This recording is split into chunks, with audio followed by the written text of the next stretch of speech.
qu'en est-il exactement? Pour en parler, nous sommes en direct avec Henri Angélique, conseiller départemental et président délégué du SDIS. Bonjour Henri Angélique. Oui, bonjour. On rappelle que le SDIS dépend du département. Est-ce que vous pouvez déjà apporter une clarification à Jocelyn Zou? Qu'est-ce qui va être mis en place exactement? Vous commencez, on imagine, à travailler là-dessus, sur cette mise en place de tests PCR. Jusqu'à quand ce sera valable? Est-ce qu'il faut être vacciné? Mais écoutez, ce sont des points que nous avions déjà plus ou moins actés bien en amont. Je vous rappelle que nous avons eu beaucoup de réunions, beaucoup de rencontres et d'échanges sur tous les points qui ont été évoqués par le syndicat IFO avec Jocelyn Zou. Et je pense que nous étions sur une base de compréhension, de progression aussi dans l'application de la loi.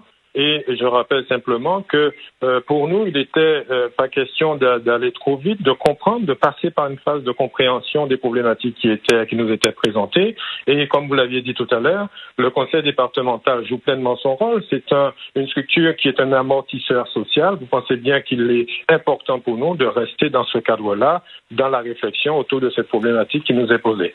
Alors là, vous évoquez, vous parlez du travail que vous aviez fait en amont, et si je ne me trompe, vous évoquez cette proposition d'un protocole d'accord entre le conseil départemental et le SDIS, ce qui date du 6 octobre dernier. C'est d'ailleurs ce que vous réaffirmez dans un communiqué ce matin, c'est bien cela? Absolument. Tout ce qui va être proposé, je pense que ce sont des choses qui avaient déjà été pensées au sein du conseil d'administration avec les rencontres que nous avons eues avec nos pompiers. Et je pense que aujourd'hui, si ça peut être validé définitivement, je pense que nous irons vers une sortie de crise.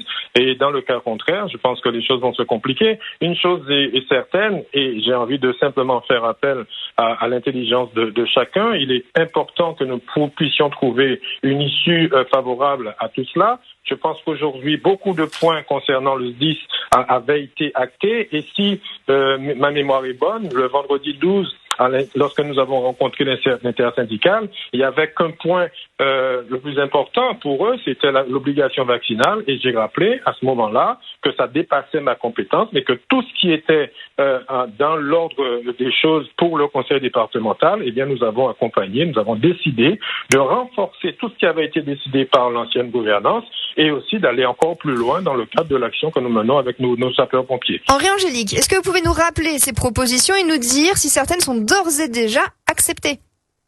Eh bien, écoutez, j'ai envie de vous dire que nous attendons le retour de nos syndicats, puisque nous leur avons fait cette proposition. Et je pense qu'ils ont eu à mener la réflexion, et dès l'instant qu'ils vont nous la retourner signée, je peux penser que nous sommes d'accord. Je peux comprendre également qu'ils avaient envisagé de faire valoir cette action et démonstration syndicale. Ça, je peux le comprendre. Mais je pense que nous sommes plus à notre stade, en attente de poursuivre la réflexion que nous avions entamée avec eux. Voilà pourquoi moi je suis tranquille, j'ai confiance en mes sapeurs-pompiers. Je pense que nous avons toujours démontré une vraie qualité d'échange et de rencontre et de confiance aussi avec cette nouvelle gouvernance.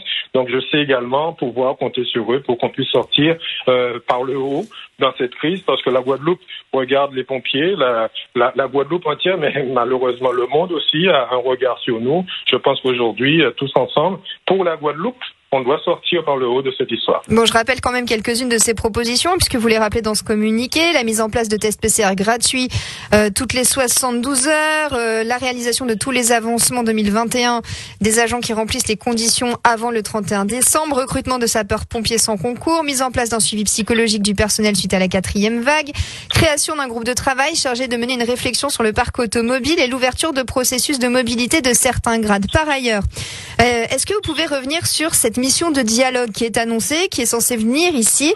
Est-ce que vous commencez à travailler? Comment ça se passe? Eh bien, vous pensez bien qu'on n'a pas attendu cette mission pour commencer à dialoguer entre nous. Donc, la réflexion, elle se tient au niveau du conseil départemental, autour du président du conseil départemental. Nous allons rencontrer cette commission et nous allons échanger. Et nous espérons simplement qu'à l'issue de cette rencontre avec cette mission, que nous tombions d'accord pour permettre à ce que les pompiers, le corps des soignants, puissent effectivement trouver une option favorable à cette crise. Quand arrivera cette mission? Eh bien, en principe, nous sommes censés nous rencontrer dans la journée. Donc, d'accord, dès aujourd'hui. Voilà. Merci à vous, Henri Angélique, conseiller départemental. Vous êtes président délégué du SDIS Guadeloupe. Merci d'avoir été en direct avec nous.